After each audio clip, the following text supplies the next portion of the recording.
So বিজয় দেবরাকোন্ডার upcoming ফিল্মের teaser চলে এসেছে, যেটার নাম হচ্ছে কিংডম। বিজয় দেবরাকোন্ডা কি কামব্যাক করতে পারবে সেটাই হচ্ছে দেখার, কেননা তার শেষ 2 থেকে 3টে ছবি সেভাবে সাকসেসফুল হয়নি। লাইগার নিয়ে লোকের এক্সপেকটেশন অনেক বেশি ছিল, কিন্তু বাজে স্ক্রিপ্টের জন্য সেটাও সেভাবে সাকসেসফুল হতে পারেনি। বিজয় দেবরাকোন্ডার সময় সত্যি খারাপ যাচ্ছে। এবার সেটাই দেখার যে কিংডম সিনেমা দিয়ে তার কেরিয়ারে আবার কামব্যাক হয় কি না। এই সিনেমার ডাইরেক্টর দেখতে পাচ্ছি যে গৌতম তিন্নানুরি কিন্তু জার্সি ডিরেক্ট করেছিলেন, এবং জার্সি কিন্তু ন্যাশনাল অ্যাওয়ার্ড পেয়েছিল। তো এবার সেটাই দেখার যে গৌতম তিন্নানুরি আর বিজয় দেবরাকোন্ডার জুটি কতটা সাকসেসফুল হতে পারে। তাহলে আগে টিজারটা দেখে নেওয়া যাক, তারপর বাকি কথা বলা যাবে। আগে দেখে নেওয়া যাক, চলো।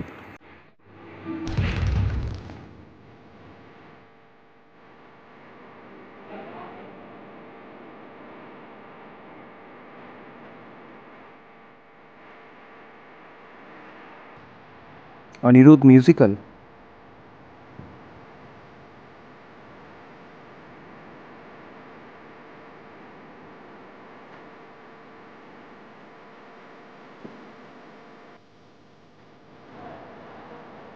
ভালো শট।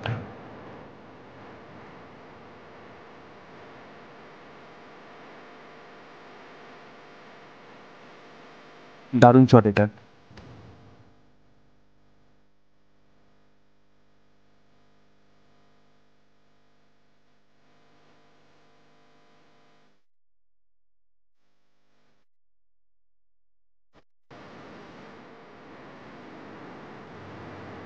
নাইস।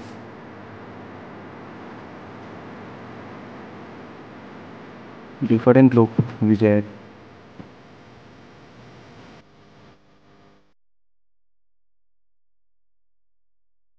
বাহ, শটগুলো বেশ সুন্দর, বেশ সুন্দরভাবে নেওয়া। কি সাম্রাজ্য!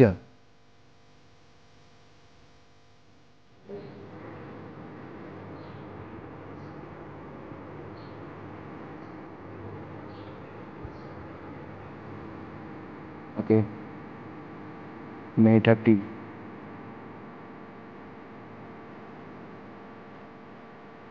সাম্রাজ্যটা কি আবার? সাম্রাজ্যটা কি? কেন কিংডম কি কেউ বুঝতে পারবে না? তার জন্য হিন্দিতে সাম্রাজ্য নাম দিতে হবে? এই লজিক মাথায় এলো না।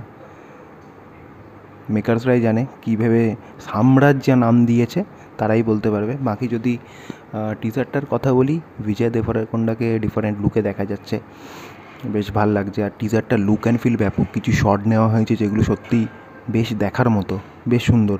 ব্যাকগ্রাউন্ড ভয়েসের যদি কথা বলি, সেটা হচ্ছে রণবীর কাপুরের। হিন্দিতে রণবীর কাপুর ডাব করেছে, আর তামিল আর তেলেগুতে আই থিঙ্ক এনটিআর আর সুরিয়া, দুজনের মধ্যে কেউ করেছে যতদূর আমার শোনা। I am not sure about that, but মনে হচ্ছে এনটিআর নয় সুরিয়ার মধ্যে কেউ করেছে। আর অনিরুদ্ধের বিজিএম, তো বিজিএম নিয়ে কোনো কথা বলার জায়গা থাকবে না। বিজিএম যে খুব ভালো হতে চলেছে সেই নিয়ে কোনো সন্দেহ নেই। এবার এটাই দেখার যে বিজয় দেবরাকোন্ডা আর গৌতম তিন্নানুরির জুটি কতটা ওয়ার্ক করতে পারে। টিজার দেখে আপাতত বেশ ভালোই লাগলো, ট্রেলার এলে বাকিটা বোঝা যাবে। বিজয় দেবরাকোন্ডা নো ডাউটে মানে খুব ভালো অ্যাক্টার, কিন্তু তার ওভার কনফিডেন্স আর বাজে স্ক্রিপ্ট চয়েস করা তাকে ডুবিয়েছে, সত্যি কথা বলতে গেলে। তো এবার দেখা যাক সে কী করতে চলেছে। তবে হ্যাঁ, এই সাম্রাজ্য নাম নিয়ে আমার ঘোর আপত্তি। আমার নামটা একদমই পছন্দ না। কিংডম ঠিক আছে। সো ওভারঅল এটা একটা বেশ ভালো টিজার, আর ডিরেক্টরের ওপর যথেষ্ট ভরসা রয়েছে। আর হয়তো হতে পারে বিজয় দেবরাকোন্ডার এটাই কেরিয়ারের কামব্যাক মুভি। আর এটা আমি জাস্ট এটা হিন্দি ভার্সানটায় রিয়াকশান দিলাম। বাকি তামিল আর তেলেগু অ্যাভেলেবেল রয়েছে ইউটিউবে, তোমরা চাইলে সেটা গিয়ে দেখতে পারো। আর ভিডিওটা ভালো লেগে থাকলে লাইক করো। এরকম রিয়াকশান ভিডিও পেতে গেলে চ্যানেলটা সাবস্ক্রাইব করো। দেখা হবে নতুন কোনো ভিডিওতে, ততক্ষণের জন্য বাই।